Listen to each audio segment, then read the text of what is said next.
అతిథులుగా అక్క కవితక్క గారి ఆధ్వర్యంలో మన తెలంగాణ బీసీ ఆత్మబంధువు అక్క, ఎందుకంటే నిరంతరమైన పోరాటం అక్కగారి ఆధ్వర్యంలో జనవరి 21వ తారీఖు నాడు ఆనాడు అసెంబ్లీ ఆవరణలో పూలే గారి విగ్రహాన్ని పెట్టాలని ఆ రోజు కూడా ఉన్న అసెంబ్లీ స్పీకరు ప్రసాదరావు గారిని కూడా కలిసి అక్కగారు మా యొక్క కమిటీని అందరిని కూడా తీసుకొని పోయి ఖచ్చితంగా మీరు ఆవరణలో పూలే గారి విగ్రహాన్ని పెట్టాలని అక్క ఆ రోజు లెటర్ ఇవ్వడం కూడా జరిగింది.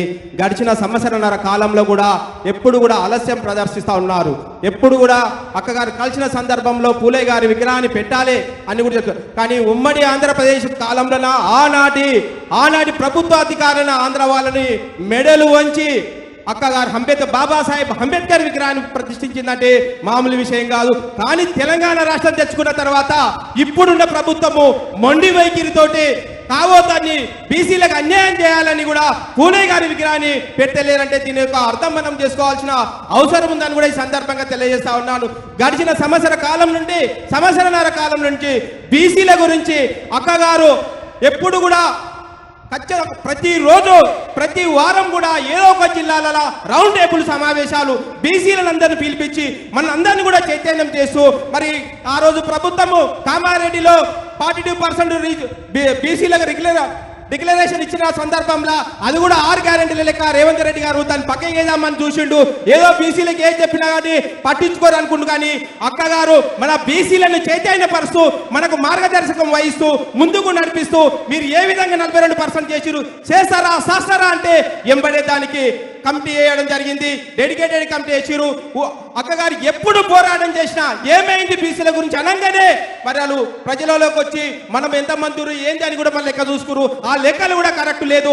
మన ప్రభుత్వంలో ఆనాడు 52% బీసీలు ఉంటే ఈనాడు వీళ్ళు చేసిన లెక్కల్లో 42% అని ఇక్కడ హైదరాబాద్ సిటీలో కూడా ఎక్కడ కూడా ఏ లెక్కలు కూడా కరెక్ట్ లేదంటే అర్థం ఏందో కూడా తెలుసా ఉన్నది. మరి అక్కగారు అలిపేరగాని పోరాటం వలన ఎవరైనా బీసీ నాయకులు అడిగిరా బీసీల మధ్య కొట్లాటలు పెట్టిండు. ఈ ముఖ్యమంత్రి గారు బీసీల మధ్య మంటలు లేపి ఇలా రేవంత్ రెడ్డి గారు ఆ మంటల్లో చలి కాపుకుంటుందంటే మనం అర్థం చేసుకోవాలి. మన బీసీలలో అనైక్యత తీసుకొచ్చి మనలో కొట్లాటలు పెట్టి మంటలు లేపి ఆ మంటలో చలి కాపుకుంటుండు ఈ చోటాబాయ్ బడాబాయ్ అని కూడా ఈ విషయాన్ని కూడా మనం అర్థం చేసుకోవాలి.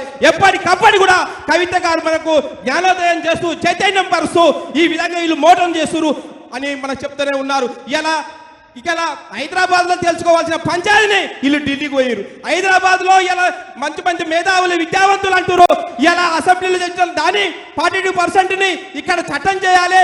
గవర్నర్ గారు చట్టం చేసి దాన్ని రాష్ట్రపతి గారికి పంపాలి. కానీ మీరు ఏం చేయండి ఢిల్లీలో పోయి షో చేస్తే అది ఏమొస్తుందని కూడా ఈ సందర్భం తెలియజేస్తున్నాం. ఇప్పటిదాకా పెద్దలు చాలా మంది అన్నారు ఆడవై తెలుగులో మాట్లాడితే ఏమని అర్థమవుతుంది ఆడ అంతా హిందీ ఇంగ్లీష్ ఏదో రకాల భాషలో వచ్చేటోళ్ళు ఉంటారు. ఈడవే తెలుగులో మాట్లాడితే మన తెలుగు వాళ్ళకి అర్థమవుతుంది దాకా అక్కడ దేశంలో ఉన్న నేషనల్ లీడర్లకు అర్థం కాదు, మీడియా వాళ్ళకి అర్థం కాదు, ఎవరు కూడా అర్థం కాదు. అది ఉట్టి పంచాయతీ చేసుకొని వచ్చారు, కాలం తీసుకొని వచ్చారు ఈ ముఖ్యమంత్రి గారు తప్ప ఏం లేదు. మనలాంటి వాళ్ళకి అనిపించింది. ఎందుకంటే నేను మంగళ కటింగ్ షాప్ మా వాళ్ళు ఏదో మీటింగ్లు పెట్టినా అంటారు. అక్కగారు మన గురించి మన బీసీల గురించి మనలో అంటారు. మా వాళ్ళు కటింగ్ షాపులకు వచ్చిన కస్టమర్లు అంటారు అక్క మన తెలంగాణ ఉద్యమంలో ఏ విధంగా పోరాటం చేసిరో ఇలా మీ బీసీల గురించి ఇంత పోరాటం చేస్తున్నారు ఇది చాలా గ్రేట్ అని మా షాపులకు వచ్చినటువంటి బ్రాహ్మణులు వేరు అదర్ క్యాస్టులు వచ్చి మా షాపులలో చర్చ చేస్తున్నారు. ఖచ్చితంగా రానున్న రోజుల్లో కవితక్క గారి ఆధ్వర్యంలో ఖచ్చితంగా బీసీలకు రిజర్వేషన్లు వస్తాయి. అక్కగారు చెప్పినటువంటి సందర్భంలో మన బీసీ బిడ్డలకు దగ్గర 20-30 వేల ప్రజాప్రతినిధులు అయ్యే అవకాశం ఉంది. 42% రిజర్వేషన్ వచ్చినట్లయితే అని అక్కగారు అలిపేరగాని పోరాటం చేస్తుంటే వీళ్ళు పోయి ఢిల్లీలో ఇజ్జత్ తీసుకొని వచ్చిరు తప్ప ఇంకోటి ఏం కాదని కూడా ఈ సందర్భం చేస్తున్నాం. ఆ మీటింగ్ అయినా అలా నాయకుడు వాళ్ళని వచ్చిరా ఇలా 42% ఇలా ఎంత జనాభా ఉందో అంతమందికి రిజర్వేషన్ కావాలని దేశం అంతటా తిరుగుతున్నాయినా సరే ఆ యొక్క జంతర్ మంతర్ గారు ధర్నా పెడితే లాస్ట్కు ఆ రాహుల్ గాంధీ రాకపోయా ఇంకేముంది మన ఇచ్చేదో తెలంగాణ ఇచ్చేదో తీసి వచ్చిరారు పోయి ఉండోళ్ళు గీడలన్నా ఏదైనా ఒక పోరాటం చేస్తాం. మనోళ్ళు ఎవడో పోరాటం చేస్తే వాళ్ళకి పద్ధతి ఇద్దరు పోయి మళ్ళీ ఆడే గీడ ఇంద్ర పార్కాడ పెడితే తెలుసో తెలుగు దేశం వ్యాప్తంగా వీళ్ళు పోయి చెత్తల మందరి కాడ వచ్చి జనానికి అందరికీ తీసి వచ్చారు. మన తెలంగాణ బిడ్డలు తెలంగాణ సమాజం ఇచ్చే తీసి వచ్చారు. ఎవరైనా వచ్చినట్టు కరియే రాకపోయా రాహుల్ రాకపోయా ఇంకెవరు రాకపోయా. కాబట్టి మన బీసీ నాయకులారా మనమందరం కూడా బాగా ఆలోచన చేయాలి. ఇవాళ అక్కగారు అలుపెరగని పోరాటం చేస్తున్నారు. ఇలా దేశవ్యాప్తంగా ఇలా అక్కగారు ఉక్కు మైలగా తిరుగుతున్నారు. ఉక్కు మైలగా రాష్ట్రంలో ఉన్నటువంటి అన్ని జిల్లాలను కూడా కలుపుతూ బీసీ సమాజాన్ని ఐకమత్యం చేస్తూ ఈ యొక్క ప్రభుత్వం పైన పోరాటం చేస్తా ఉన్నారు. దీనికి అందరూ కూడా మనలాంటి కులాలు 134 కులాలు కూడా అక్కగారు ఎంబడి ఉండాలి. అక్కగారికి మనమందరం కూడా సపోర్ట్ చేస్తే ఖచ్చితంగా ఈ యొక్క బీసీల 42% ఖచ్చితంగా అక్క సాధించి మనకు ఫలం ఇస్తుందని కూడా ఈ సందర్భంగా నేను తెలియజేస్తా ఉన్నాను.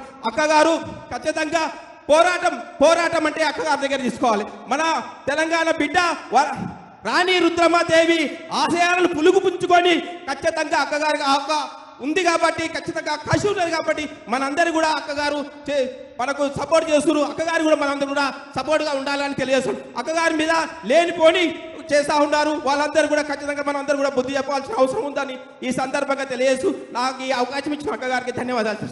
జై తెలంగాణ.